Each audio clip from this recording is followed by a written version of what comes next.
దేవుడుగా ఉండేవాడు కాడు అంటే ఇది అపోస్తలుడైన పౌలు ఆయనకు అనుభవం.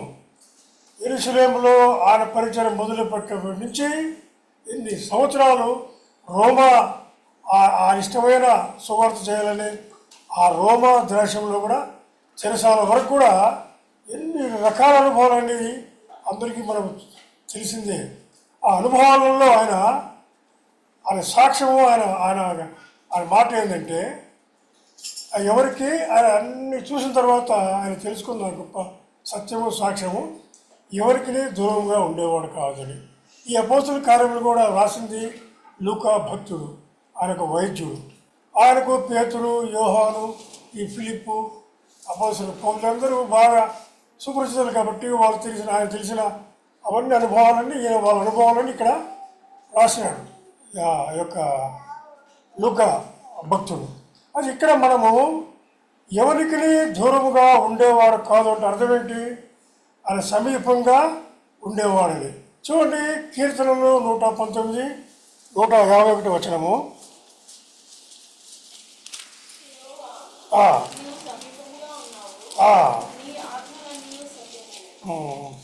యెహోవా నీవు సమీపంగా ఉన్నావు అంటే ఎవరికి దూరంగా ఉండేవాడు కాదు అని.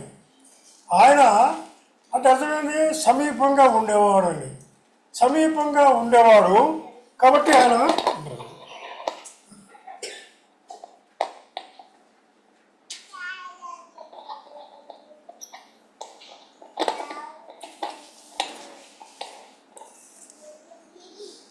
సమీపంగా ఉండేవాడు అంటే మనకు తోడుగా వచ్చేవాడు అని. సమీపంగా ఉండేవాడు అంటే మనకు తోడుగా వచ్చేవాడు. ఈ యొక్క వాగ్దానము ఎక్కడ చూస్తాం మనము? నిర్గమకాండము 33:14. చూడండి, ఒకటి సమీపంగా ఉండేవాడు, రెండవది మనకు తోడుగా ఉండేవాడు. చూడండి, నిర్గమకాండము 30. అందుకు ఆయన నా సన్నిధి నీకు తోడు. ఎంత గొప్ప మాట ఇది, మామూలు మాట కాదు ఇది. ఎంత ఈ యొక్క మోషే ఆయన 7 శాఖలను ఆన్సర్ తీసుకుని బలం పొందిన తర్వాత ఆయన ఐగుప్తు నుంచి అంత గొప్ప లక్షల సైన్యాన్ని ఎర్ర సముద్రం దాటి తర్వాత ప్రయాణంలో అక్కడే ఎవరు నువ్వు అంటే నేను ఉన్నవాడును అనువాడును అని చెప్పినాడు. కానీ ఇప్పుడు ఆయన టార్గెట్ ఏంటంటే మామూలు గురి కాదు అది. ఆయన సుదీర్ఘమైన కనాను ప్రయాణంలో ఆయన వెళ్ళేటప్పుడు ఎంతోమంది రాజులను శత్రువులను ఆయన జయిస్తూ వెళ్ళాల. తర్వాత 7 జాతులు. చూడండి, ద్వితీయోపదేశ కాండము 7 జాతులు నేను చదువుతాను. 7వ అధ్యాయంలో ఏముంది? నీవు స్వాధీనపరచుకోనుకో దేశంలోనికి నీ దేవుడిని యెహోవా నిన్ను చేర్చి. వాళ్ళు ఎటువంటి వాళ్ళంట? బహుజనములు అనగా సంఖ్యకును బలమునకును నిన్ను మించిన 7 జాతులు ఇల్లు. ఎవరు ఇల్లు? హెత్తీయులు, గిర్గషీయులు, అమోరీయులు, కనానీయులు, పెరజీయులు, హివ్వీయులు, యెబూదీయులు. ఈ 7 జనములు మళ్ళీ కండిషన్స్ ఉన్నాయి. వాళ్ళు ఇవేం ఉండకూడదు, తర్వాత వాళ్ళు స్నేహం చేయకూడదు, వాళ్ళు హతమార్చాలా, నిర్మూలించాలి. ఇంత పెద్ద టార్గెట్, ఇంత పెద్ద ఉన్నప్పుడు మోషే ఆలోచిస్తాడు, మరి ఇంత నేను చేయాలంటే అని అప్పుడు అడుగుతాడు, అయ్యా నీ సన్నిధి నాకు చెప్పు, ఇంత నేను వెళ్ళాలి, ఇంతమందిని తీసుకెళ్ళాలి, ఇంత బాధ్యత అప్పుడు చెప్పినావు. మరి అన్నప్పుడు ఆయన ఇచ్చిన మాట యెహోవా దేవుడు నా సన్నిధి నీకు తోడుగా వచ్చిన అంటాడు. అప్పుడు ఏమంటాడు మోషే? ఒకవేళ రాకపోతే నేను రాను అంటాడు. అట్లా కుష్ఠరోగి నీ శుద్ధిలోకి అయితేనే చెయ్యి, లేకుండా అవుతుంది. అట్లా ఈ మోషే కూడా నాకు నీ సన్నిధి నా వెంబడి వస్తేనే, అంటే ఆయన సన్నిధి ఉంటేనే జయము. ఆ సన్నిధిలో ఎప్పుడు కూడా విజయమే ఉంటుంది. అపజయం అనేది ఎక్కడ కూడా ఉండదు. అంత గొప్ప మాట ఎవరు వచ్చారు? ఈ ఈ మోషేకు దేవుడు ఇచ్చినాడు. అంటే సమీపంగా ఉన్న దేవుడు, మనకు తోడుగా ఉన్న దేవుడు. ఇంకొక మాట చూడండి, నిర్గమకాండము 23వ అధ్యాయము 20వ వచనం.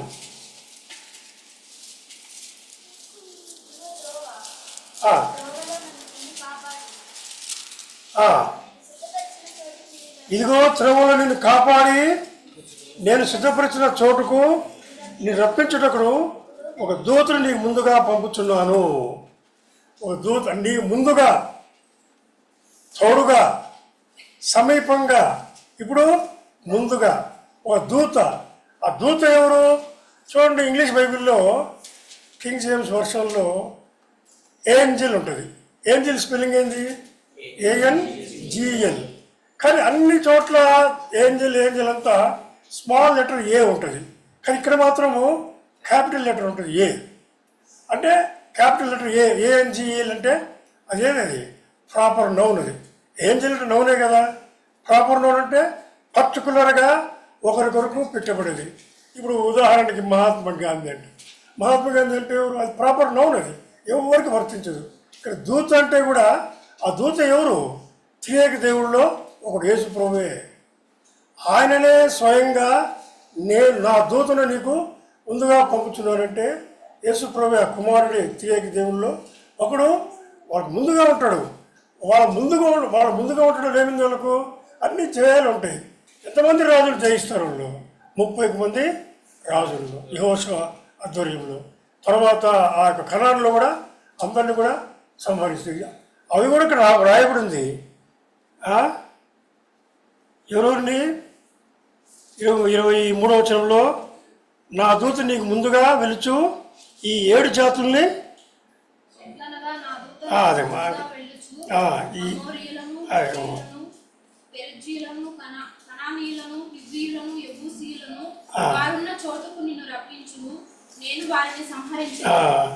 నేను వారిని సంహరించదను. వారి దేవత ఇవన్నీ కండిషన్స్ అన్నీ ఎప్పుడన్నా చూడు. ఇప్పుడు అవసరం లేదు. మనకు కావాల్సిన ఏంటంటే ఎవరికని దూరంగా ఉండేవాడు కాదు, అంటే సమీపంగా ఉండేవాడని, తర్వాత తోడుగా ఉండేవాడని, మన ముందు కూడా ఉండేవాడని మనం చూస్తాం. కాబట్టి ఇక్కడ మనకు ఇట్లా ఉదాహరణలు కూడా పరిశుద్ధ గ్రంథంలో చాలా ఉన్నాయి.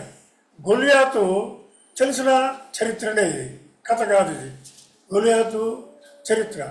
ఈ దావీదు ఆ చిన్న ప్రాయంలో అంత పెద్ద 6 అడుగులు కాదు, 6 మూరల జాడంటే మనం ఊహించలేము. ఇది ఉంటే ఒక 3 మూరలు ఎంత ఉంటుంది, అంత 4 మూరలు, అంత అంత పెద్ద హైట్ అండి.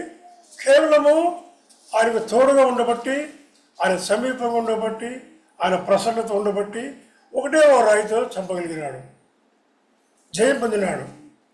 అట్లనే దానియేలు 3వ అధ్యాయము 20వ వచనం. దానియేలు పుస్తకము 3:25.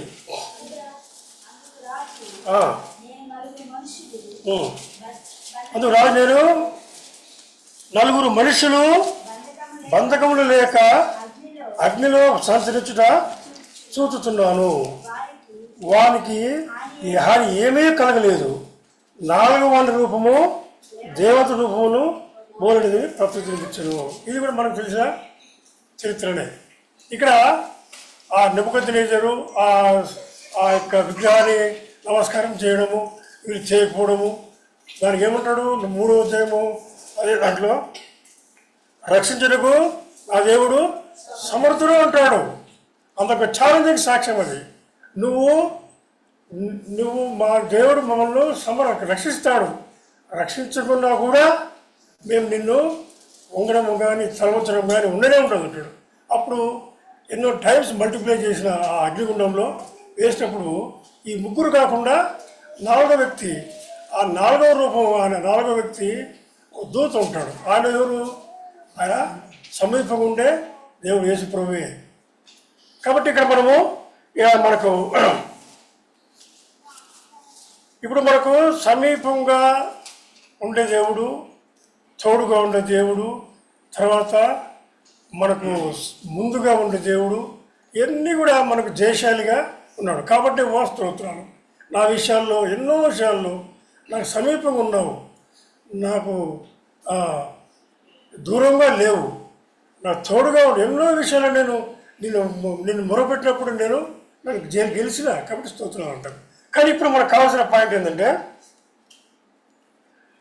ఇప్పుడు మనం అనుకుంటాం మామూలుగా అంటే జనరల్గా ఈ యొక్క ఇవన్నీ కూడా గొప్ప గొప్ప భక్తులకి దేవజనులకి వాళ్ళకి ఉంటాడని. కానీ ఆయన irrespective of any person, whether they high or low, లేకుంటే ఇర్రెస్పెక్ట్ ఏమి కాదు, అందరికీ ఆయన చూడండి. మొదటి యోహాను సువార్త 1వ అధ్యాయము, ఆయన ఎవరికి సమీపంగా ఉంటాడంట? 1వ అధ్యాయము 12వ వచనం. తెలిసింది కూడా, తన ఎందరికి నిచ్చురో వారికందరికీ అనగా తన నామమున విశ్వాసం ఉంచిన వారికి దేవుని పిల్లలకు అధికారం అనుగ్రహించును. కాబట్టి అది ఇప్పుడు ఈ యొక్క మనకు ఎవరిని ఉండాలంటే మనం సమీపంగా ఉండాలా. ఇప్పుడు మనకు ఎవరైతే అంగీకరిస్తామో వారికి ఆయన సమీపంగా ఉంటానన్నాడు. మరి ఎవరికి సమీపంగా ఉంటాడు?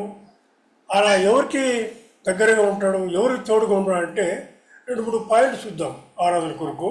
మొట్టమొదటిది తెలిసినది, యేసుక్రీస్తు యొక్క రక్తంలో కడగబడినప్పుడు ఆ రక్తం ద్వారా మనం సమీపస్తులుగా ఉంటాము.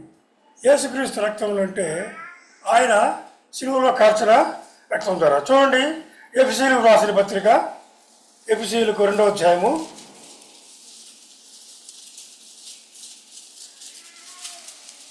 13వ వచనం. ఆయనను దూరస్తులైన మీరు క్రీస్తు యేసునందు, ఎంత బాగా స్పష్టంగా రాయబడింది. అయినను మునుపు దూరస్తులైన మీరు ఇప్పుడు క్రీస్తు యేసునందు. ఏది అండర్లైన్ పాయింట్ ఏంది? క్రీస్తు రక్తము వలన సమీపస్తులమై ఉన్నాము. అది ప్రభువా, నీ రక్తం ద్వారా మేము సమీపస్తులుగా ఉన్నాము. ఈరోజు మేము ఆరాధిస్తాము, మొరపెడుతున్నామంటే కేవలము నువ్వు కార్చిన శిలువ రక్తం ద్వారా నేను కడగబడి శుద్ధి చేయబడ్డాను కాబట్టి అని చెప్పచ్చు. కానీ ఒక కాలంలో ఎట్లుంది, పాత నిబంధన కాలంలో కొత్త నిబంధన కాకుండా అప్పుడు ఈ యొక్క సమీపస్తులు కావాలన్నా, లేకుంటే పాపాలు క్షమించబడాలన్నా ఆ హేబేలు, అబ్రహాము, ఆ రంగరంగ తర్వాత సొలొమోను, ఇందులందరూ బలు అర్పించేవాళ్ళు. అర్పించి ఆ రక్తంలో కడిగి ప్రక్షాళన జరిగేది. కానీ అది ఇప్పుడు లేకుండా యేసు ఏం చేసినాడు? ఒకేసారి ఆయన ప్రాయశ్చిత బలిగా ఈ లోకంలో వచ్చినాడు. ఇదిగో లోక పాపం మోసుకుని పోవు దేవుని గొర్రెపిల్ల అని అందరి పాపాల కొరకు ఆయన శిలువలో బలి ఈ యొక్క బలులని తీసేసి దేవుని గొర్రె సమస్త పాపాలను మోసుకుని పోయే దేవుని గొర్రెపిల్ల ఆయన. కాబట్టి ఆయన ఆ విధంగా, కాబట్టి మనము ఈరోజు మొట్టమొదటిది ఆయన మనకు ఆయన రక్తం వలన మనం సమీపస్తులుగా అయినాం. కాబట్టి స్తోత్రాలు. తర్వాత ఇంకొకటి కూడా, రెండవది మొరపెట్టినప్పుడు ఆయన సమీపస్తుగా ఉంటాడు. ఇవన్నీ నేను లేఖనాల ద్వారానే మీకు నేను ఇక్కడ బయలుపరుస్తున్నా, చెప్తున్నా. నేను సొంతంగా కాదు, లేకుంటే ఏ జ్ఞానం కాదు. దేవుడు మనకు పరిశుద్ధాత్మ రాసిన మాటలనే మనం ఇక్కడ ధ్యానిస్తున్నాం. మొరపెట్టు చూడండి, ఈ ద్వితీయోపదేశ కాండము 4వ అధ్యాయము 7వ వచనం. మనం ఆయనకు మొరపెట్టినప్పుడెల్లా మన దేవుడైన యెహోవా మనకు సమీపంగా ఉన్నట్టు మరి ఏ గొప్ప జన్మకు ఏ దేవుడు సమీపంగా ఉన్నాడు అంటే ఇది ఛాలెంజింగ్ మాట, ఇది సవాలు. ఏమన్నాడు? ఏదైనా మనము ఆయనకు మొరపెట్టినప్పుడల్లా మన దేవుడైన యెహోవా మనం సమీపంగా ఉన్నట్లు. ఏ గొప్ప జనం వరకు సమీపంగా ఉన్నాడు? ఎవరికి ఉన్నారు అట్లా? లోకంలో ఉన్న ఈ దేవతలు, ఈ యొక్క దేవుళ్ళు ఎవరు కూడా జీవం లేని, నోరుండి మాట్లాడి, చెవులుండి వినలేని, కళ్ళు నుండి చూడలేని, జీవం లేని విగ్రహాలు. కానీ ఈయన మనం మొరపెట్టినప్పుడల్లా ప్రతి మొరకు కూడా ఆయన సమీపంగా ఉండి నీ మొరకు ఆశ్రయిస్తూ వస్తున్నాడు. నీకు తోడుగా ఉంటూనే ఉన్నాడు, నీ సమీపంగా ఉన్నాడు. అదొక ఎంత మాట అన్నాడు? మనకు సమీపముగా ఉన్నట్లు మరి ఏ గొప్ప జనములకు ఏ దేవుడు సమీపంగా ఉన్నాడు? ఏ దేవుడు ఉన్నాడు అంత ఎవరు లేరు. సత్యం ఇది, మనకు తెలిసిన దేవుడు మనకు బయలుపరిచిన సత్యం. అదృష్టవంతులం మనం. సత్యాన్ని మనం తెలుసుకుందాం. ఈరోజు మనం పూజించే దేవుడు నిజమైన దేవుడు, మనం ఆరాధించే దేవుడు సత్యమైన దేవుడు, మన మొరలన్నీ వినే దేవుడు. ఇవన్నీ మిగతా అన్నీ కూడా ట్రాష్, అబద్ధాలండి, మోసాలు. కాబట్టి అట్లా చూడండి, కీర్తనలు 145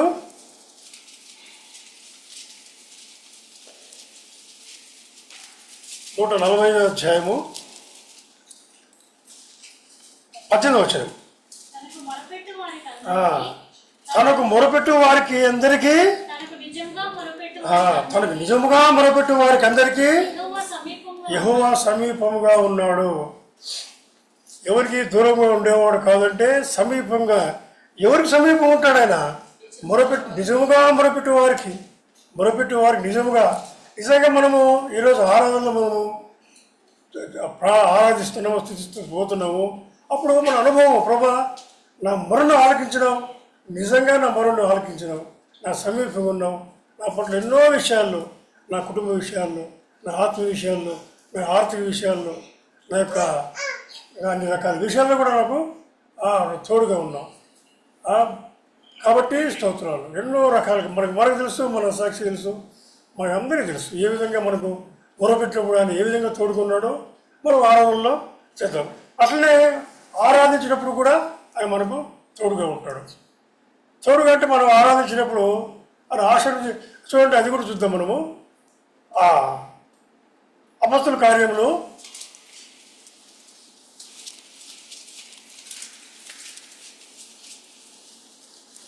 16వ అధ్యాయం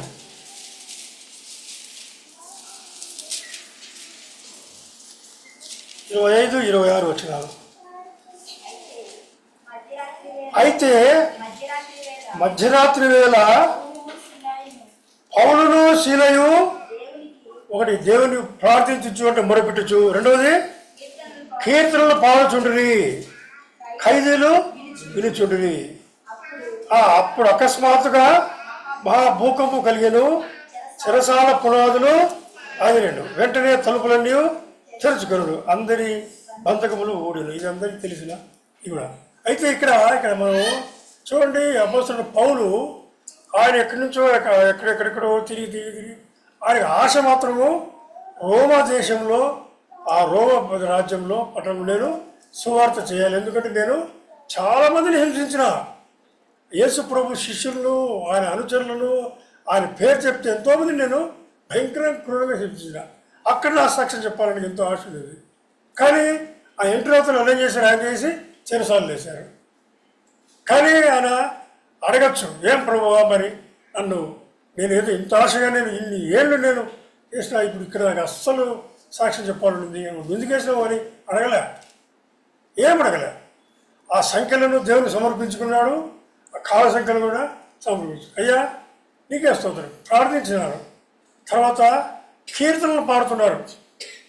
ఆయన యొక్క ఆశ, ఆ యొక్క ఆలోచన, ఆయనకు అది ఏం జరిగింది? ఈ కీర్తనలు పాడుతుండే ఖైదీలు విరుచుండ్రి అంటే ఏమైంది? సువార్త వెళ్ళిపోయింది అక్కడికి. చెరసాల నాయకుడు కూడా ఆయన భయపడి తర్వాత ఆయన ఆఖరికి ఆయన మారుస్తుంది సాక్ష్యం. చుట్టుపక్కల రోమాల్లో కూడా యేసుప్రభు యొక్క సువార్త పౌలు ద్వారా ఆయన కోరికపోయినప్పుడు జరిగింది. కాబట్టి స్తుతించడం ద్వారా మనకు ఉదాహరణలు చాలా ఉన్నాయి. ఎరుకో స్తుతికేక, ఎరుకో గోడలు యెహోషువ 6వ అధ్యాయంలో 20వ వచనంలో గోడలు బలమైన గోడలు. కానీ ఎవరు ముట్టకుండానే కేవలము స్తుతుల ద్వారా, మొరపెట్టుడు ద్వారా, ఆయన కీర్తించడం ద్వారా ఆ శ్రీడం గోడలు ఆటోమేటిక్గానే పడిపోయినాయి. ఈ చారిత్రకమైన సన్నివేశం జరిగిన ఘట్టం అది. కాబట్టి మనకు ఎప్పుడు సమీపంగా ఉంటాడో, ఎప్పుడు మనకు తోడుగా ఉంటాడో, ఎప్పుడు మన ముందు ఉంటాడంటే ఎప్పుడైతే మొరపెడతామో, నిజంగా మొరపెడతామో, ఎప్పుడైతే ఆరాధిస్తామో, ఎప్పుడైతే స్తుతిస్తామో. మామూలుగా చాలామంది దైవ సేవకులు ఎవరికైనా బలహీనంగా కానీ ఉన్నప్పుడు రెండవ దినవృత్తాంతములు 20వ అధ్యాయంలో ఉదాహరణ కూడా చెప్తారు. ఏముంది? రెండవ దినవృత్తాంతములు గ్రంథము 20వ అధ్యాయంలో 20వ వచనంలో యెహోషాపాతు 3 వైపుల నుంచి సైన్యాలు వస్తాయి. 3 వైపుల నుంచి. ఏ సైన్యాలు అవి?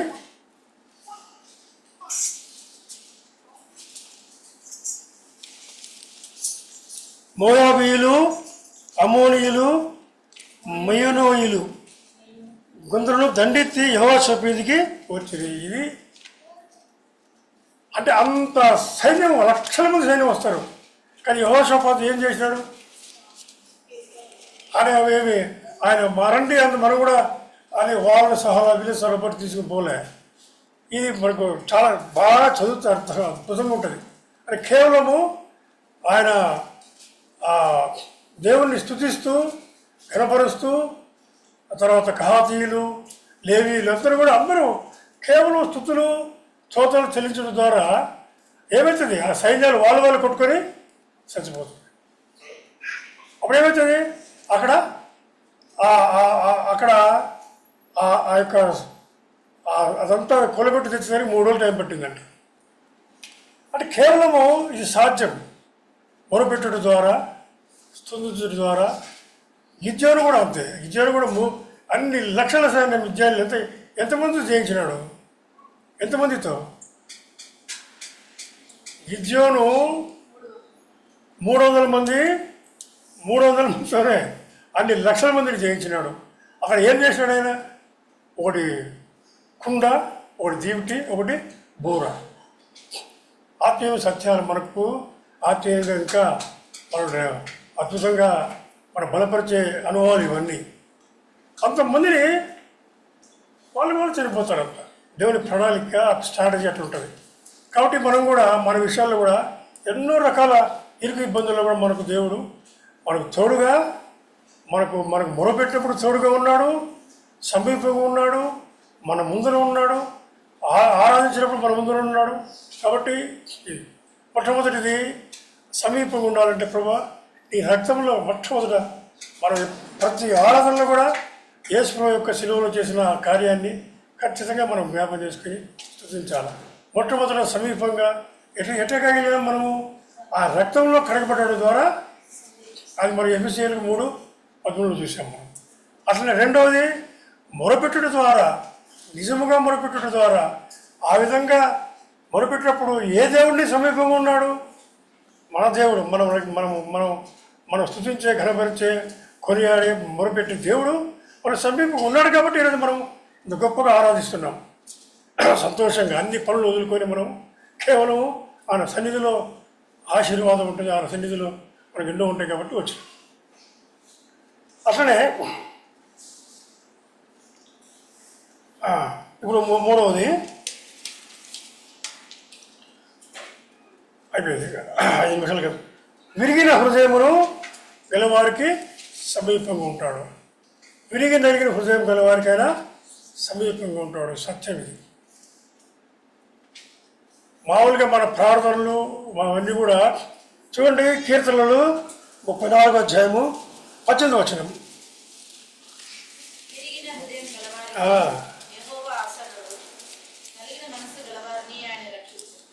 విరిగిన హృదయం గలవారికి ఆయన ఆసన్నుడు.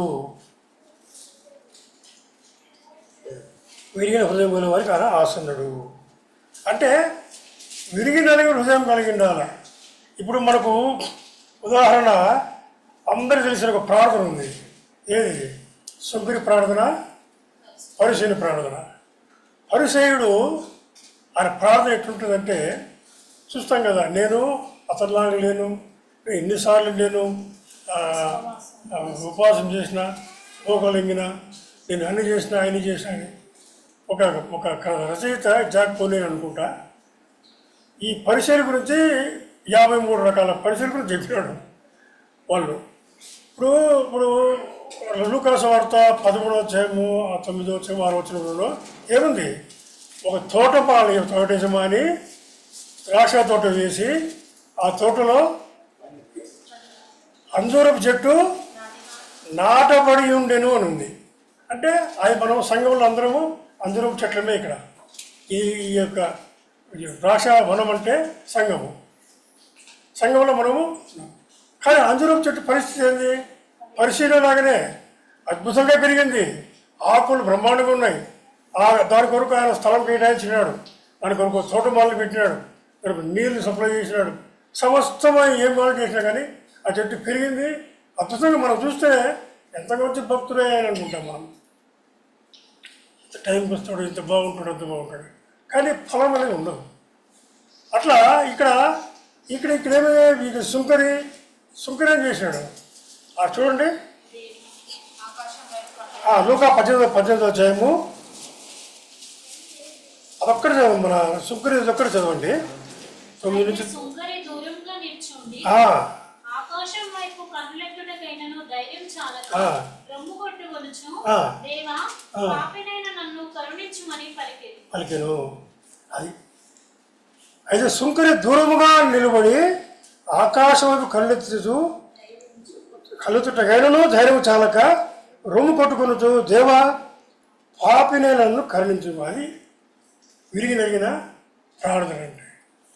అది ఆ ప్రార్థన చేస్తే దేవుడు ఖచ్చితంగా నీకు సమీపంగా ఉంటాడు, నీ మొర ఆలకిస్తాడు, నీకు కావాల్సిన సమస్తం సమకూరుస్తాడు, గొప్పగా ఆశీర్వదిస్తాడు. చూడండి కీర్తనలు 51:17.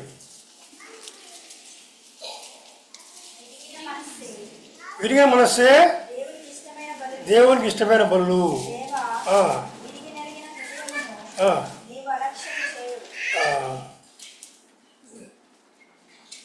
విరిగిన మనస్సే దేవునికి ఇష్టమైన బలులు, విరిగి నలిగిన హృదయమును నీవు అలక్ష్యం చేయవు. ఇది మన 3వ మాట. విరిగి నలిగిన హృదయాన్ని దేవుడు మన ఆరాధన కూడా విరిగిన హృదయంతో చేస్తాం మనం. చూడండి మొదటి సమయాలు 1వ అధ్యాయంలో ఏంది? మొదటి 10వ వచనంలో హన్నా ప్రార్థన ఏ విధంగా ఉంది చూడండి. అది మొదటి సమయాలు బహు దుఃఖాక్రాంతురాలై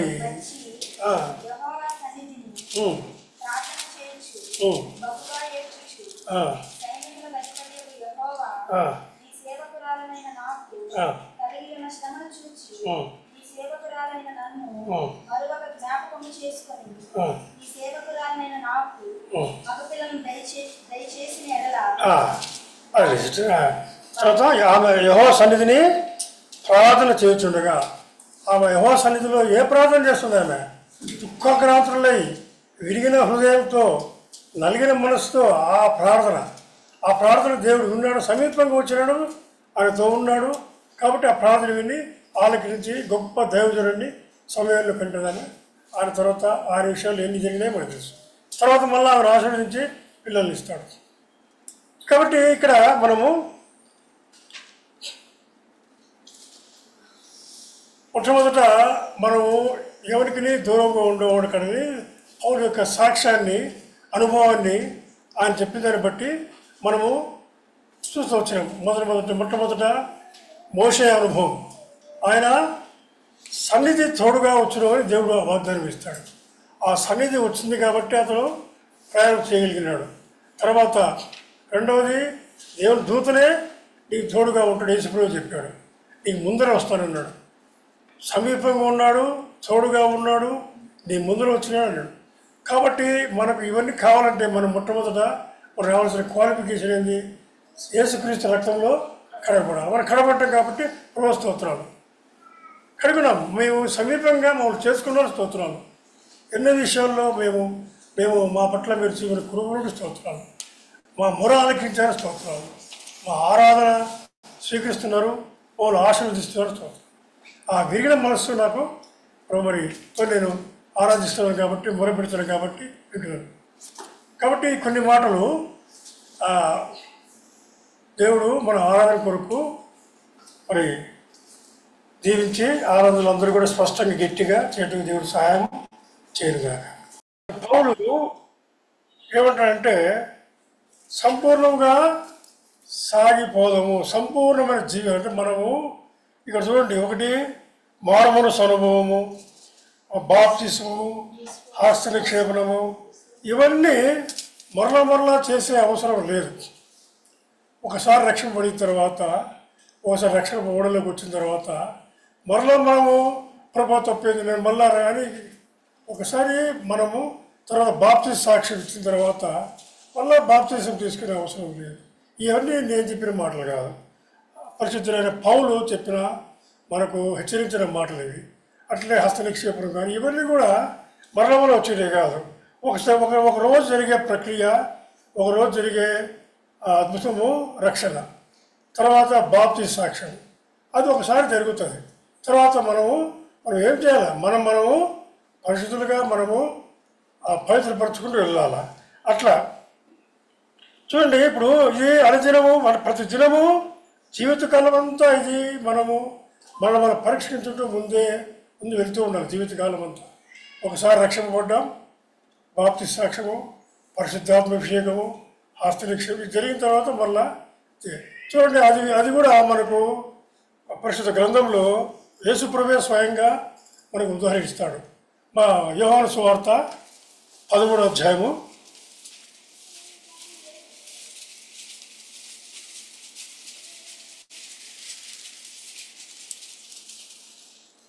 10వ వచనం, అందరూ గట్టిగా చదువుతారు స్పష్టంగా. మంచి మాట ఇది. యేసు అతన్ని చూచి, స్నానం చేసిన వాడు పాదములు తప్ప మరేమీ కడుక్కోనక్కర్లేదు, అతను కేవలము పవిత్రుడైన. ఇది ఎప్పుడు చెప్తున్న సందర్భం ఇది? ఒక విందులో ఆ శిష్యులు అందరూ కూర్చున్నప్పుడు వాళ్ళ దగ్గరకు వచ్చి ఆ పళ్ళెంలో వాళ్ళ కాలు తీసుకొని పళ్ళెంలో పెట్టి నీళ్ళు పోసి ఆయన టవల్తో తుడిసి చేస్తాడు. ఇది దేనికి మాదిరి? తగ్గింపు జీవితానికి. యేసుప్రభు యొక్క ఐగుప్తు నుంచి వీళ్ళు ఇశ్రాయేలు ఉన్నప్పుడు వాళ్ళకు ఆహారంగా దేవదూతలు తినే ఆహారాన్ని మన్నాగా కురిపిస్తారు. ఇక్కడ కూడా మన ఆత్మీయ జీవాహారం ఎవరు? యేసుప్రభువే. ఆయన ఈ లోకంలో వచ్చినప్పుడు ఆ మన్నా రకరకాల గుణగుణాలు ఉన్నాయి. ఒకటి సన్నని కణములు, రెండవది తెల్లని రుచికరమైన, అట్లా ఇవన్నీ ఉన్నాయి. కొత్తిమీర గింజవలే అంటే సన్నని కణములు, కొత్తిమీర గింజవలంటే తగ్గింపుకు స్వభావం. ఈ లోకంలో ఆయన మామూలుగా ఈ లోకంలో ఆయన ఏ స్థితి నుంచి వచ్చినాడో తెలుసు కదా. 1 తిమోతి 6:16 సమీపించిన తేజస్సులో ఆయన మాత్రం వసించు అమర్తం గలవాడి, ఏ మనుషుడు చూడలేడు ఆమె గొప్ప స్థాయి నుంచి ఈ లోకానికి వచ్చి ఈ లోకంలో ఆయన మామూలు జీవితం అంటే 30 సంవత్సరాలు జీవించి తర్వాత 3 సంవత్సరం లోకంలో దేవుడి చిత్తం నెరవేర్చిన కొరకు ఈ లోకంలో ఎన్నో అద్భుతాలు, ఎన్నో బోధలు, ఎన్నో హోమాలు, ఇవన్నీ మనకు తెలిసిన ఇప్పుడు యేసుప్రభు చరిత్ర. శిలువలో బలి అయి చనిపోయి సింహాసనం చేయబడి తిరిగి లేవటము, సజీవుడుగా ఇవన్నీ. కాబట్టి అప్పుడున్నప్పుడు ఆయన చేసే ఆ 3 సంవత్సరంలో ఆయన ఒక శుచినింటికి పోయి చేస్తాడు ఈ విధంగా. ఏముంది 10వ వచనంలో, స్నానం చేసిన వాడు మరలా పాదములు తప్ప కడుక్కోక్కర్లేదు. అంటే మనము ఆయన ఈ లోకంలో అన్నీ కూడా మాదిరికరంగా జీవించినాడు. ఆయన ఒక ప్రేమ చూపించినాడు మాదిరికరంగా. ఆయన బోధించడం కాదు, థియరిటికల్గా కాదు, ప్రాక్టికల్గా ఆయననే చూపించినాడు. తగ్గింపంటే ఆయననే వాళ్ళ పేదల పాదాలు కలిగినాడు. తర్వాత ప్రేమ అంటే ఒక స్నేహితుడిగా ప్రేమించినాడు. తర్వాత పరిశుద్ధత అంటే ఆయనలో పరిశుద్ధత అనేది ఎవరు కూడా కనుక్కోలేరు. నేను పరిశుద్ధులు కనుక మీరు కూడా పరిశుద్ధులే ఉండండి, నేను పరిపూర్ణుడు కనుక మీరును పరిపూర్ణంగా ఉండము. అన్ని మాదిరికరంగా ఈ లోకంలో అన్ని ఆయన గుణాతిశయాలన్నీ, ఆయన గుణగణాలన్నీ ఈ లోకంలో ఉన్నప్పుడు అవన్నీ కూడా మనం ఇప్పుడు పాటించాలి. మనము ఆయనలాగా జీవించాలంటే అప్పుడు మనం సంపూర్ణంగా సాగిపోతాం. మనం సంపూర్ణంగా ఆత్మీయ జీవితంలో మనం కాలాల ప్రయాణంలో ఉండాలంటే మనం సంపూర్ణ మగటకు సాగిపోవాలి. పౌలు మరి హెచ్చరిస్తున్నాడు ఇక్కడ. కాబట్టి ఇక్కడ ఆ విధమైన జీవితము అంటే క్రీస్తు స్వభావాన్ని కలిగిన గుణాతిశయాలు మనకు కలవాలి. ఆయనకి ఏమున్నాయి? ప్రేమ, పరిశుద్ధత, విశ్వాసము, కనికరము, దీనత్వము, ఇవన్నీ కూడా ఆయన గుణగణాలు ఈ లోకంలో ఉన్నప్పుడు. అవన్నీ మనం కలిగి ఉన్నప్పుడే మనం సంపూర్ణమైన జీవితం జీవిస్తాం. సైతాన్ ఏం చేస్తాడు? ఇటువంటి జీవితాన్ని జీవించకుండా మనల్ని ఎప్పుడెప్పుడు క్షణక్షణము రకరకాల టెక్నికల్ స్ట్రాటజీ ద్వారా రకరకాల కోణాల్లో మనం డిస్టర్బ్ చేస్తూనే ఉంటాడు.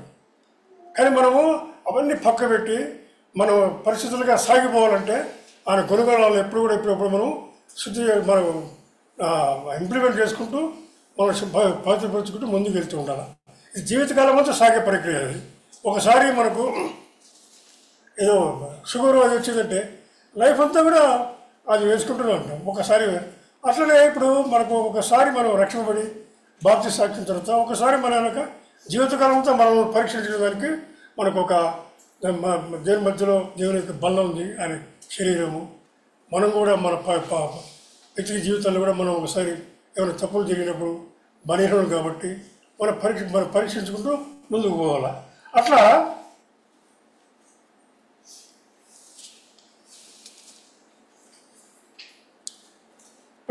పరిస్థితులుగా జీవించాలి అన్నప్పుడు మనము ఇవన్నీ పరీక్షించుకుంటూ ముందుకు పోవాలంటే ఆయన గుణగణాలని మనం కలిగి ఉండాలి. ఆయన ప్రేమను కలిగి ఉండాలి, ఆయన పరిశుద్ధతను కలిగి ఉండాలి, ఆయన విశ్వాసాన్ని కలిగి ఉండాలి, ఆయన యొక్క కనికరమ దయ అవన్నీ కలిగి ఉండాలి. మొట్టమొదట మనము ఆ రకంగా ఉండాలా, ఆ రకంగా జీవించాలంటే ఆ గుణగణాలు కూడా ఒకసారి ధ్యానిస్తాం. మొట్టమొదట పరిశుద్ధతలో సంపూర్ణంగా జీవించుట. పరిస్థితుల్లో సంపూర్ణంగా జీవించాలి. మనము పరిస్థితుల్లో సంపూర్ణంగా అంటే మనము బలహీనులు కాబట్టి తలంపుల ద్వారా, మాటల ద్వారా, మన నడక ద్వారా, మన చేతుల ద్వారా, హృదయం ద్వారా తప్పులు జరుగుతూ ఉంటాయి. అవేం చేయాలి? మనము పరిస్థితిగా జీవించాలంటే అవన్నీ మనం సరి చేసుకొని ఆయనలో మనము క్షమాపణకి పవిత్రపరుచుకోవాలా. అందుకొరకు మనం ఇప్పుడు బల్ల చుట్టూ మనం చేయలేము. ఇక్కడ మనం పరీక్షించడానికి కొరకు ఇక్కడ వచ్చినాము. మొట్టమొదటి పరిస్థితుల్లో మనము సంపూర్ణంగా జీవించాలంటే కొలసీలకు రాసిన 2 కొరింథీయులకు 7వ అధ్యాయము 1వ వచనం.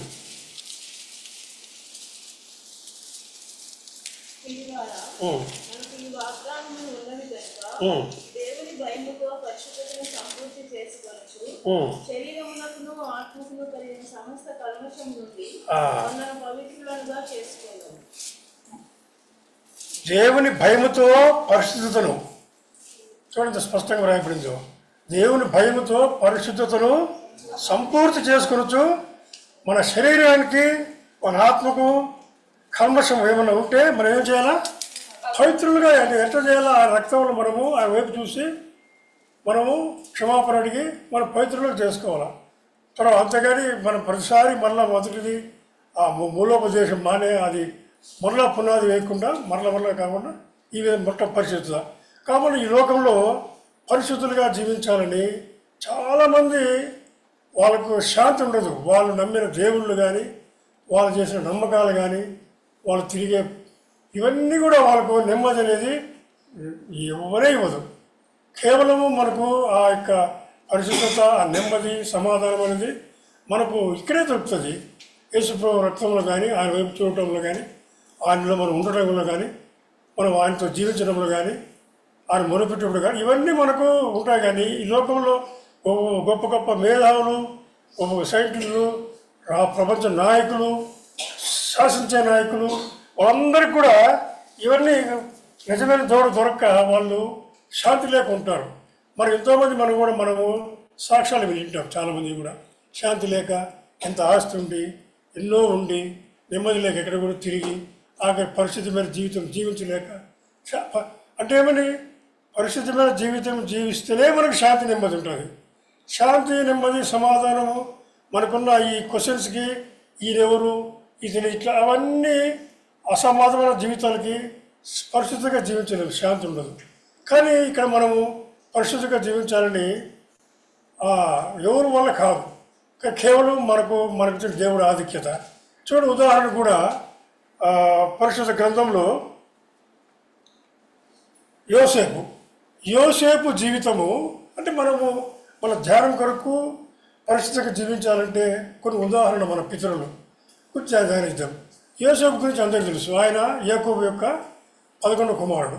యాకోబు సంతానంలో ఆయన అన్నల చేత వెళ్ళిపోయబడి ఐగుప్తుకు పోయి అక్కడ ఆ ఇస్మాయిల్ ద్వారా అమ్మి ఒక బానిసగా పోయి ఆఖరికి ఒక పోతిఫర్ ఇంట్లో ఆయన ఉద్యోగం దొరుకుతుంది.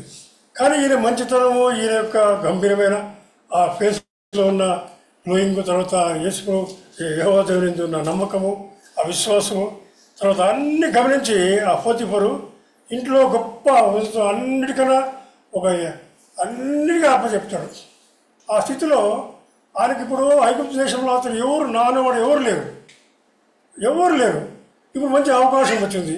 ఇప్పుడు వాళ్ళ భార్య ద్వారా కొంచెం భయంకరమైన ఇబ్బందులు పడతాడు. అప్పుడు అతను క్రికెట్ థింకింగ్ ఆలోచించి నాకు బేస్ అని రకరకాలుగా ఆలోచించి అట్లా చేసింటే పతనమయ్యేవాడు.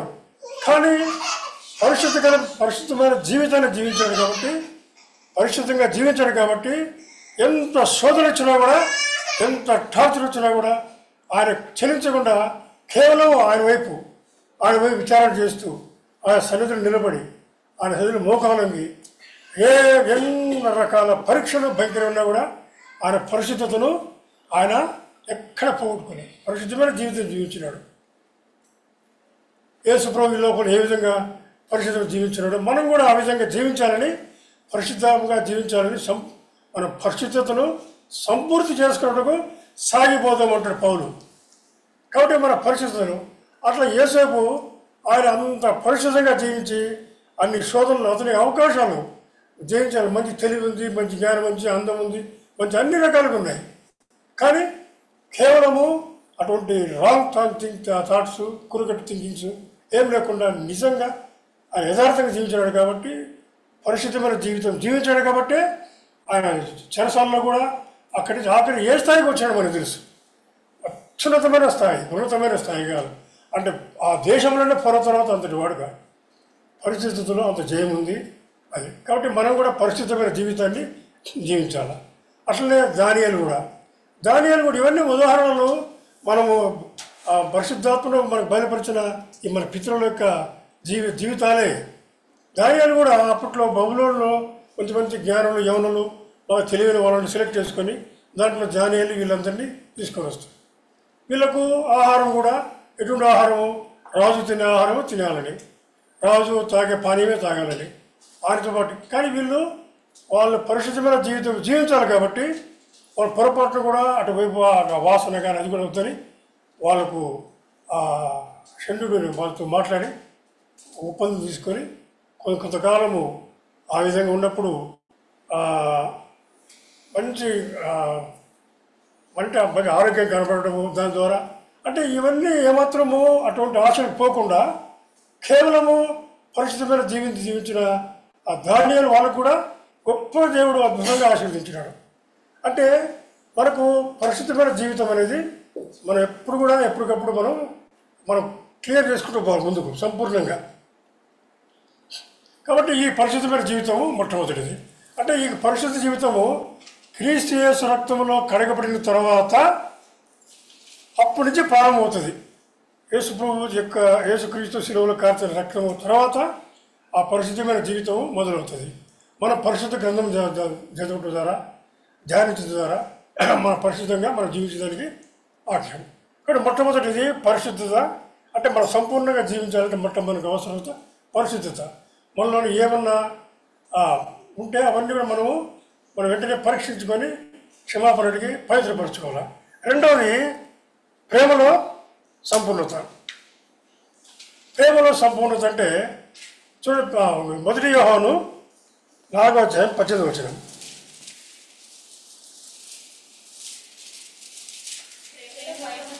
ప్రేమలో భయం ఉండదు, అంతేకాదు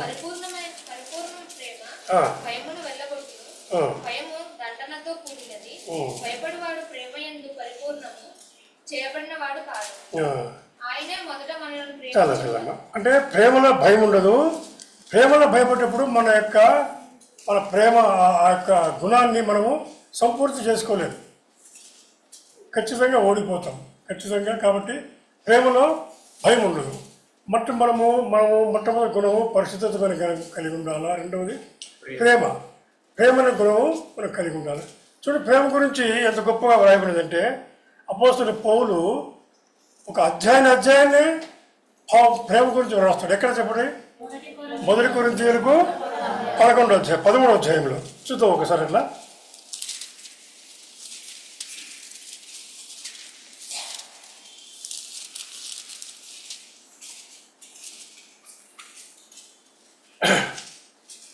అధ్యాయము మనుష్యుల భాషలతోనూ దేవదూతల భాషలతోనూ నేను మాట్లాడినాను. ఒకసారి మనుష్యుల భాషలతో మాట్లాడినా అంటే ఒక్కొక్కరికి 5 భాషలు 10 భాషలు 13 భాషలు 14 భాషలు వచ్చింటాయి. అన్ని మాట్లాడినా కూడా దేవదూతల భాషలతో మాట్లాడినా కూడా తర్వాత ప్రేమైన వాడిని అయితే మూగడి కనసను కనగలుగుతా. అంటే ఇంత జ్ఞానం ఉన్నా కూడా ప్రేమ లేకపోతే వృధా. మనం బలం చేయాలంటే ప్రేమ కలిగిన స్వభావం గుణం కలిగి ఉండాలి. తనకి ఏమున్నది? ప్రవచించు కృపావరము కలిగి మనములన్నీ జ్ఞానవంత ఎరిగిన వాడేలను. అంటే ప్రవచించే కృపావరం అంటే ఎంత గొప్ప ఆధిక్యత! ప్రవచించడం అంటే చిన్న విషయమా? అంత నీకు ఆధిక్యత కృపావరం ఉన్నా కూడా తర్వాత మర్మాలు కూడా జ్ఞానం ఉన్నా కూడా ప్రేమ లేని వాడైతే కొండలను పగిలింపగల పరిపూర్ణ విశ్వాసం కలిగినను ప్రేమలో అయితే నేను విరుద్ధులను. అంటే ప్రేమ గురించి అంత గొప్పగా పోలుస్తున్నాడు. ఇన్ని ఉన్నా కూడా ప్రేమ లేకపోతే వృధా. కాబట్టి మనము మన జీవితాన్ని మనం సంపూర్ణమైన జీవితంగా మనం సాగిపోవాలంటే మనకు కావాల్సిన గుణము ప్రేమ. ప్రేమ కలిగినప్పుడు ఎంత నీకు శక్తి ఉండి, ఎంత జ్ఞానం ఉండి, ఎంత ప్రవచించే గుణం ఉండి, ఎంత కృపావరం ఉన్నా కూడా ప్రేమ లేకపోతే కష్టం కదా. ఇంకా అవన్నీ చదువుకుంటే పోతే చాలా ఉన్నాయి. అవతలే అవన్నీ టైం మనకు సరిపోదు, అవసరం లేదు కూడా.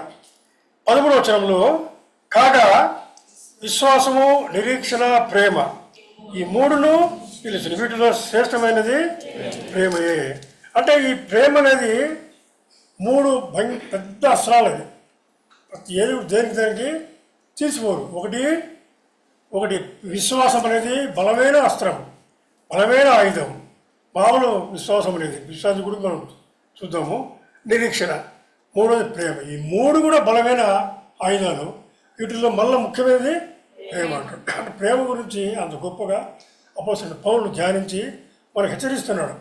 ప్రేమ కలిగిన స్వభావము, గుణము కలిగి ఉండాలా. ఆయన ప్రేమ యేసుప్రభు లోపల ఉన్నప్పుడు ఆయన గుణగణాల్లో ఇదొకటి ప్రేమ. ఆయన ప్రేమ కలిగిన జీవితాన్ని జీవించినాడు. చూడండి, యోహాను సువార్త 10వ అధ్యాయము చూద్దాం. అది కూడా ఎక్కడెక్కడ మనకు దేవుడు బయలుపరిచాడు అనేది 12వ వచనం చూడండి. ఆయన మాదిరికరంగా మనం చూపిస్తున్నాడు ఈ లోకంలో. ఆ నుండి ఏమని, నేను మిమ్మల్ని ప్రేమించిన ప్రకారము మీరు ఒకరినొకడు. 13 తన స్నేహితుల కొరకు తన ప్రాణం పెట్టి వారికంటే ఎక్కువ ప్రేమ గలవాడు ఇవ్వలేడు. అంటే నేను ప్రేమించిన ప్రకారం మీరు ఒకరినొకరు ప్రేమ కలిగిన స్వభావం కలిగాలని యేసుప్రభు లోకంలో జీవించినప్పుడు. అంటే మనము సంపూర్ణంగా సాగిపోవాలంటే మనకు ఏ గుణగణాలు కావాలా, ఏ గుణాతిశయాలు కావాలా? యేసుప్రభు లోకం ఉన్నప్పుడు ఏ రకమైన జీవితాన్ని జీవించడం, ఆ సాదృశ్యము, ఆ మాదిరి మనం కలిగి ఉండాలి. కలిగినప్పుడే మనం పవిత్రపరిచినప్పుడు ఇక్కడ మనకు పనులు చేయించడానికి దేవుడు ఇస్తాడు. కాబట్టి ఇక్కడ చూడండి, మార్కు సువార్త ఇంకా దేవుని ఆజ్ఞలో 12వ అధ్యాయము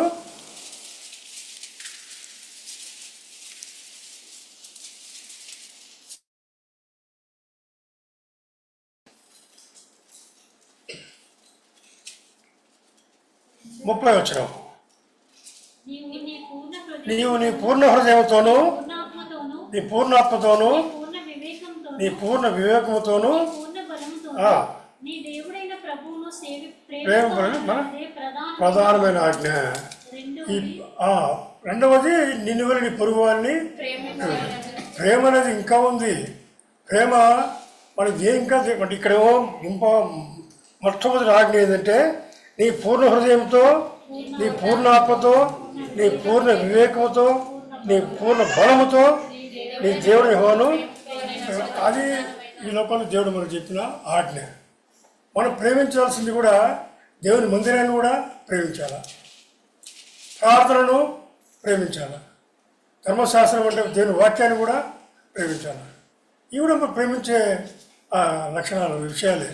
కాబట్టి ఇక్కడ మనకు ప్రేమ కలిగి ఉండాలి. కాబట్టి ప్రేమ అనేది చాలా ముఖ్యమైన గుణం. కాబట్టి అటువంటి గుణాలు కలిగి మనము ఏమన్నా మనం పరీక్షించుకొని మనం వెంటనే అవి కడగబడి మనలో చేసిన దేవుడు మనకు సహాయం చేస్తాడు. ఒకటి పరిశుద్ధత, రెండవది ప్రేమ, మూడవది విశ్వాసము. చూడండి యాకోబు సువార్త, యాకోబు పత్రిక 2వ అధ్యాయము 22వ వచనం. విశ్వాసము అతని క్రియలతో కూడి కార్యసిద్ధి కలుగజేసిననియు క్రియల మూలంగా అతని విశ్వాసము పరిపూర్ణమైనదనియు గ్రహించుచున్నావు కదా. ఇక్కడ విశ్వాసం అతని క్రియలతో కూడి కార్యసిద్ధి కలుగజేయని, క్రియల మూలంగా అతని విశ్వాసం పరిపూర్ణమైనది.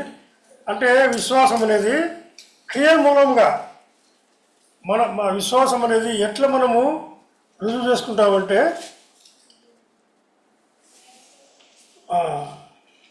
క్రియలతో కూడిన విశ్వాసం కలిగి ఉండాలి. విశ్వాసం అనేది చూడండి, హెబ్రీయులకు రాసిన పత్రిక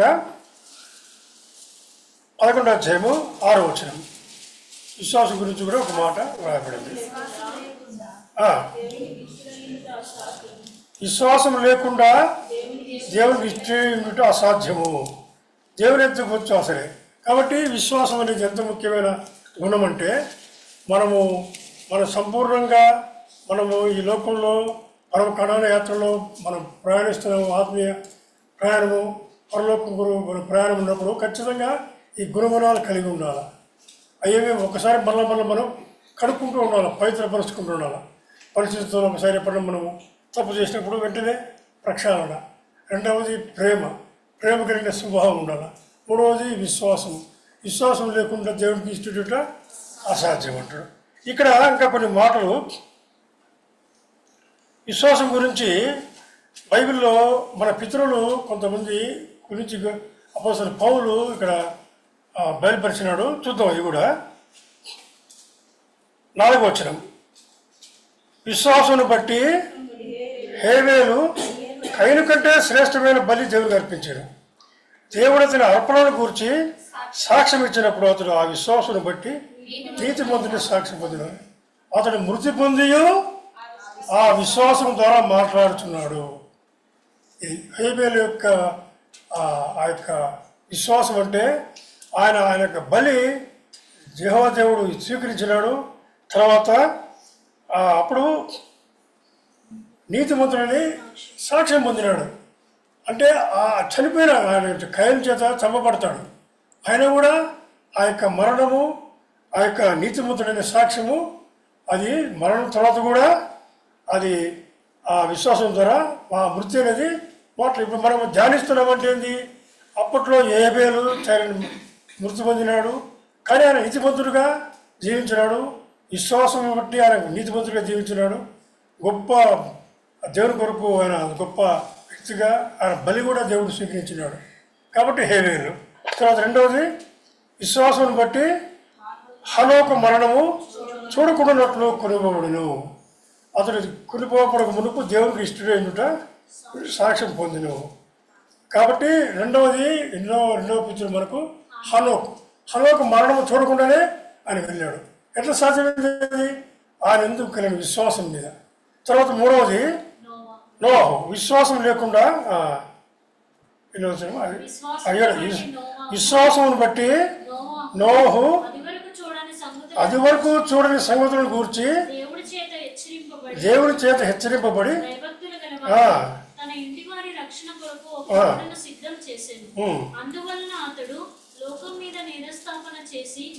విశ్వాసమును బట్టి కలుగు నీతికి వారసుడు ఆయన. ఇంకొక పితరుడు మనకు నోహు ఆ కాలంలో ఆయన కుటుంబము నీతిమంతులుగా ఉండేవాళ్ళు, విశ్వాసంతో జీవించేవాళ్ళు. విశ్వాసం కలిగిన జీవితం ఆ కుటుంబం.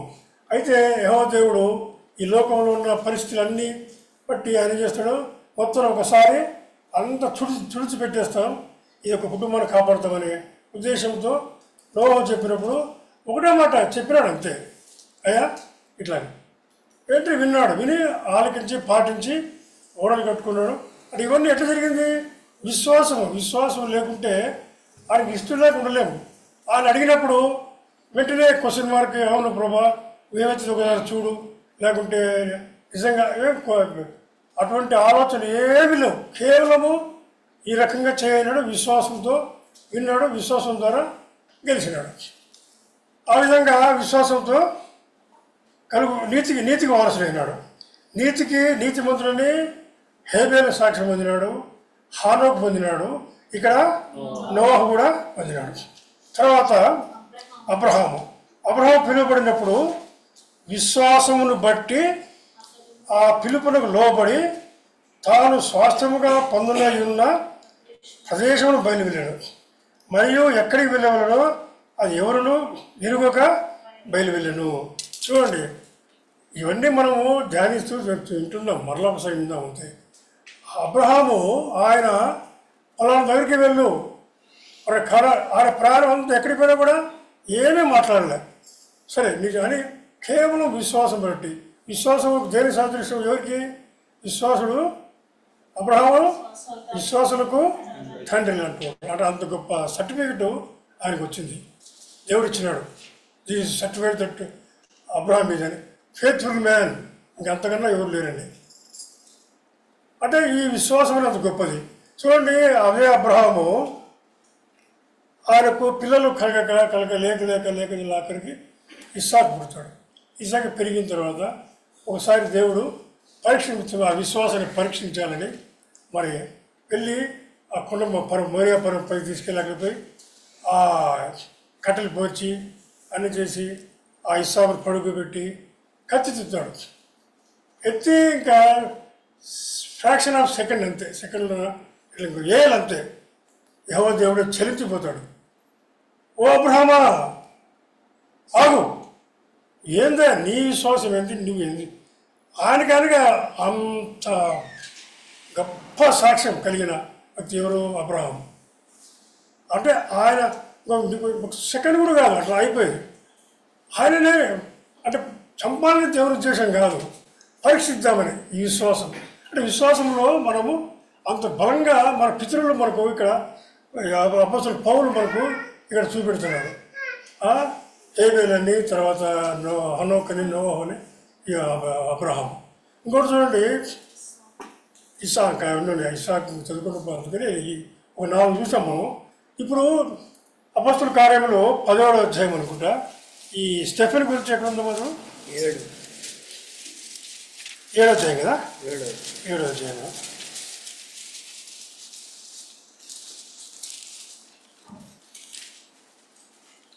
ఏడవ అధ్యాయం ఆఖరి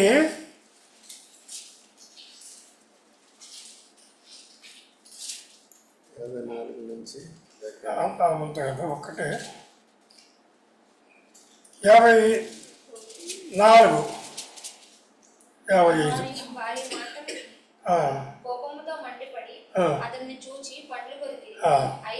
అయితే అతడు పరిశుద్ధాత్మతో నిండుకున్న వాడే ఆకాశము వైపు తేలి చూచి దేవుని మహిమను యేసు దేవుని కుడిపార్శ్వమందు నిలిచి ఉండటం చూచి. చాలన్నమాట. స్టెఫెన్ ఆయన విశ్వాసం ఎంత బలమైందంటే అంత భయంకరంగా శిక్షించి రాళ్ళతో కొట్టి అసలు చాలా ఘోరంగా చేసినా కూడా వాళ్ళని ఏమన్నాడు, వాళ్ళు క్షమించమంటాడు. అప్పుడు పైన చూసినప్పుడు అక్కడ ఆకాశం తెరవబడుతుంది. ఆకాశం తెరవబడిన సందర్భాల్లో ఎక్కువసార్లు లేవు. ఇది చూసినప్పుడు తెరవకున్నప్పుడు అక్కడ ఎవరున్నారు? యేసు ప్రభు తండ్రి కృపార్శ్వమున నిలుచుండి, అన్ని చోట్ల కూర్చుండి అని. ఇక్కడ ఏముంది చూడండి, నిలిచిండి. యేసు ప్రభువే కూర్చుని ఉండేవాడు ఒక్కసారి దిక్కులు లేచినాడు. చూసి ఏంది నీ విశ్వాసము, నీ భక్తి, నా గురించి ఇంతను నీ ఆనకానికే అసలు ధరించిపోయి అంత విశ్వాసం కలిగినప్పుడు స్టెఫెన్ యేసు నిలిచిండి అంటాడు. దేవుడి యేసు ప్రభు నిలిచిండి చూస్తాడు. అది ఎవరు చూస్తారు? స్టెఫెన్ చూస్తాడు. నిలిచి ఉంటాడు ఆయన. అంటే విశ్వాసంతో ఎంతోమంది మన పితరులు, మన పెద్దలు ఎంతోమంది మన లివింగ్ లైఫ్ ఎగ్జాంపుల్ ఎంతమంది తెలుసు కానీ అన్నకు తెలిసింది భక్త్ సింగ్ గారి సార్ ఆయన యొక్క విశ్వాసం అని మేమంతా చూసినాం. నేను కూడా తబలా అది క్లాసికల్ 5-6 పెట్టి కొడతాను. నేను మెడ్రాస్ జవాషాములో కాన్వకేషన్ నేను తబలా ప్లే చేసేవాడిని. భక్త్ సింగ్ గారు వాక్యం చెప్తే నేను ఇక్కడ చూసి ఎన్నోసార్లు చూశాను. ఆయన మాటలు ఎంతో గొప్ప వాక్యం ఉంటుందంటే ఆయన విశ్వాసము మనము ఒప్పుకోలేము. అంత గొప్ప విశ్వాసం అట్లా ఉన్నారు మన పితరులు, మన పూర్వీకులు కానీ పెద్దలు కానీ పూర్వీకులు. అట్లా దేవుడు మనకు అపొస్తలుడైన పౌలు మనకు బయలుపరుస్తున్నాడు విశ్వాసం అనేది. విశ్వాసం కలిగి ఉండాలి. కాబట్టి ఇక్కడ మనం ఇంతమంది చూస్తాం మనం.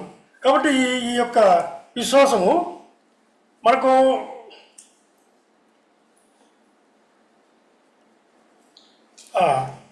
విశ్వాసం కలిగి ఉండాలంటే ఫస్ట్ దేవుని నమ్మకం ఒకటి.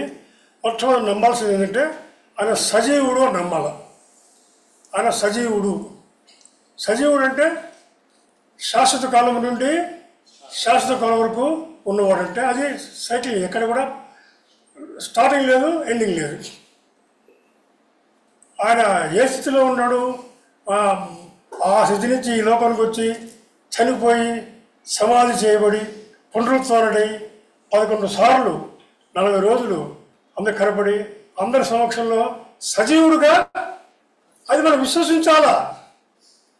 దాని గురించి ఒక్క పాయింట్ కూడా ఏమి రాకూడదు. వెళ్ళినంతే. అది ఎవరు మన సాక్ష్యం ఎవరు? పేతురు యోహాను చెప్తారు వాళ్ళ అపొస్తలుల కార్యములలో, మేము సాక్ష్యం అండి ఆయన సజీవుడుగా అందరికి కనపడ్డాడు ఆయన అని పునరుత్థానుడై. అంత గొప్ప సాక్ష్యం అంటే మనం నమ్మాలా. తర్వాత మనము ఇంకెంకా మనకు ఆత్మ ఏమంటే ఇంతమంది సాక్ష్యాలు వినాలా. తర్వాత మనము ఇంకా సమాజ విశ్వాసంగా బలపడాలంటే సమాజంగా కూడాలి. అంటే నేను చదివిన పేపర్లో డైలీ ఒక మీటింగ్ ఉంది ఇక్కడ. ఆ విధంగా మనం కూర్చున్నప్పుడు విశ్వాసంగా బలపడతాం. మనం సంపూర్ణంగా మనం సాగిపోతుంటాం. ఎక్కడ కూడా ఏమాత్రం పొరపచ్చలు లేకుండా ముందుకు వెళ్తుంటాం. మనకు దేవుడిచ్చిన గుణాలని మనము ఏమన్నా పొరపాటున తప్పు జరిగితే మళ్ళీ ఒకసారి కడుక్కోవాలి. ఒకసారి కడుక్కొని పవిత్రపరుచుకొని అంటే మనము పరీక్షించుకొని ప్రభా బలహీనం, ఈ రకమైన ఆలోచనలు, ఈ రకమైన అడ్డంకులు ఈ రకంగా జరిగినాయి, క్షమించు. ఎన్నో మీకు తెలుసు, మన సాక్షి దేవునికి తెలుసు. అవన్నీ మనం ఇప్పుడు పరీక్షించుకోవాలి. పరీక్షించుకొని కడగొడాలి. ఈ జీవితకాలం అంతా మనము పరీక్షించుకుంటూ ముందుకు వెళ్ళాలి. కానీ సంపూర్ణంగా సాగిపోవాలంటే ఇవన్నీ మనము కడుక్కుంటూ పోతుండాలి. మనం ఆయన మనం వేడుకుంటూ మనం ఆయన వైపు చూస్తూ ఆయన పరీక్షలో పెట్టిన పరీక్ష మనం క్షమాపణ అడుకుంటూ ముందుకు పోవాలి. ఆవిడ అట్లా మనం ఇది చాలా. కాబట్టి ఇంకా ఉన్నాయి కొన్ని పాయింట్స్ కలుగుతూ 3 చాలు. ఒకటి, పరిస్థితుల్లో మనం సంపూర్ణంగా జీవించాలంటే చూసినాం మనం. రెండవది, ప్రేమలో సంపూర్ణ జీవితం జీవించాలి. అది కూడా చూసినాం. మంచి మంచి ఉదాహరణ. అంటే ఇవన్నీ కూడా ఎవరో చెప్పేదిగా యేసుప్రభు లోకంలో ఉన్నప్పుడు ఆయన మాదిరికరంగా మనకు సాదృశ్యంగా చూపించాడు. ఆయన తగ్గింపుకు, తర్వాత ప్రేమకు, విశ్వాసానికి కావండి. కాబట్టి పరిశుద్ధంగా జీవించాలండి. కాబట్టి ఇవన్నీ మనము కలిగి ఉండాలా. కాబట్టి ఒకసారి యోహాను సువార్త 13:18 ఒకసారి స్నానం ఆచరించిన వాడు మళ్ళా అంటే మనము రక్షింపబడ్డాం, బాప్తిసం తీసుకున్నాం. ఇప్పుడు మనము మళ్ళీ ఒకసారి కడిగి పవిత్రపరచుకోవాలంటే ఒకసారి మనము దేవుడు అన్న సమయం వచ్చినప్పుడు క్షమాపణ అడిగి తర్వాత బలంలో మనకు తెలిసిన దేవుడు మనకు సహాయము చేయనుగాక.